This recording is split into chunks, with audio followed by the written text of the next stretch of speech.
O que o governo deve fazer neste momento? Qual é o papel aí do presidente Lula agora, que tenta, inclusive, melhorar a sua popularidade? O presidente Lula, Fabíola, deveria, na verdade, não só agora, mas eu concordo com o Josias, tudo, que deveria ter convidado o ministro Juscelino Filho a se retirar muito tempo atrás. Está atrasado. A demissão, a exoneração do ministro Juscelino Filho está pendente há mais de ano já. Né? O ministro dos cavalos, né? A gente vai explicar por quê, não é o ministro das comunicações, é o ministro dos cavalos, né? Ele está empacando a imagem do governo Lula. Agora, o governo Lula está entre essa questão da corrupção de um lado, de ter uma pessoa denunciada por corrupção no seu governo, e do outro lado, a questão do próprio União Brasil. O Juscelino Filho, né, o Lula não deveria ter mantido, até porque, por exemplo, do ponto de vista do ganho de apoio político, o União Brasil ele tem meio partido, por enquanto. Ele está calculando, faz os cálculos e, para ele, vale a pena, mesmo assim, ter meio partido. Como o Josias bem lembrou, Ronaldo Caiado, tem outros presidenciáveis, tem metade do União Brasil é de oposição ao governo Lula, né? Agora, tem uma presença expressiva na esplanada dos ministérios, está com pastas que tem, que garantem, na verdade, recursos, que garantem o interesse de políticos. O Ministério das Comunicações, por muitas décadas no Brasil, foi utilizado como um cartório para garantir acesso à afiliada, TV, rádio, né? Aquele coronelismo eletrônico que a gente bem conhece era distribuído via o Ministério das Comunicações.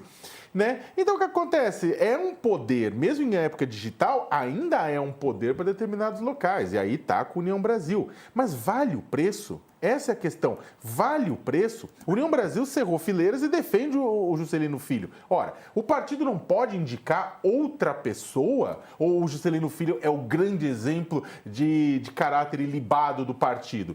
Olha, já tinha ficado indefensável, estava até enumerando aqui, o Juscelino já tinha ficado indefensável quando ele escondeu milhões em cavalos de sua declaração eleitoral, milhões em cavalos, não milhões de cavalos, em sua declaração eleitoral, quando mandou asfaltar a estrada que corta o próprio Aras com grana do orçamento secreto, quando usou um avião da FAB para visitar leilão de cavalos, quando empregou como assessora Armando, sócio do Aras, de sua família, e agora a manutenção dele por tudo que foi apresentado já aqui, por toda essa questão de corrupção, é uma piada de mau gosto, uma piada de extremo mau gosto.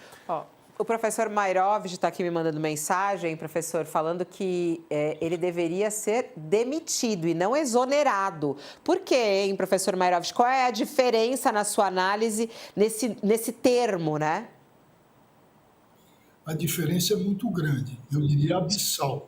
Pelo seguinte, o Lula se agarrou na presunção de inocência, contou um caso acontecido com ele e segurou um agente da sua autoridade. Errou e errou feio. Ele não pensou na probidade administrativa. Então ele errou aqui, ele pisou na bola. Agora ele pode remediar isso? Pode sim, da seguinte maneira: demitindo, mandando embora, ou como se diz em italiano, desculpa a expressão que é feia, dando um calcio in culo, ou seja, um pé no rabo, daquele que está sendo acusado de corrupção passiva, de associação delinquencial. Porque se ele aceitar a exoneração, então, demissão, é mandar embora, vai embora daqui, some e desaparece.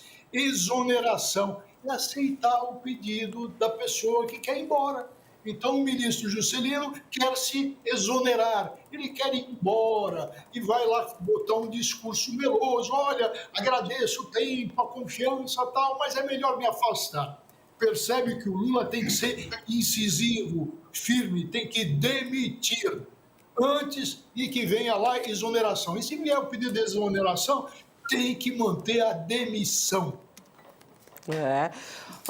Aguirre Talentos, tem mais informações para a gente de bastidores aí. O que é, Aguirre? O que você tem de notícia aí para a gente relacionada ao caso do Juscelino e essa denúncia apresentada pela PGR?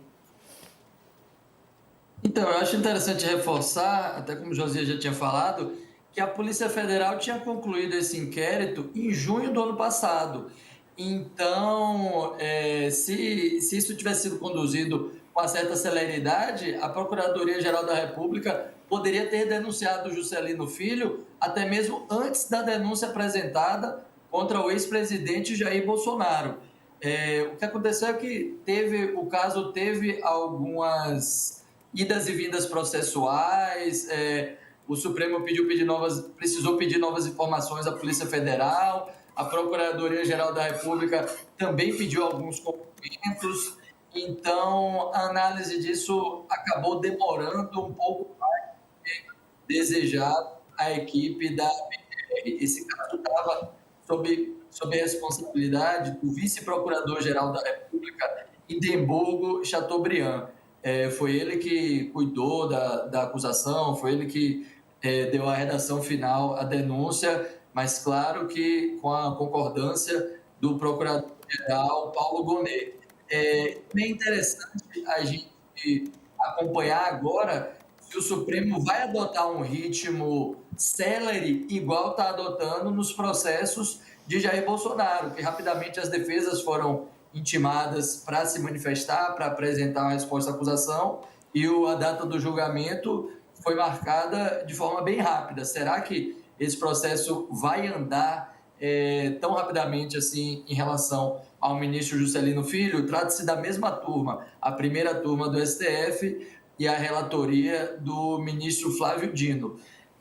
Então, e mesmo se ele for demitido, com a nova regra do foro, ele terá que ser julgado pelo Supremo Tribunal Federal. Então, o julgamento vai continuar sendo a primeira turma do STF, mesmo ele deixando o cargo de ministro, ele voltaria para o cargo de deputado, mas o Supremo agora entende que o foro pertence ao cargo, então, de qualquer forma, não muda a prerrogativa de função dele.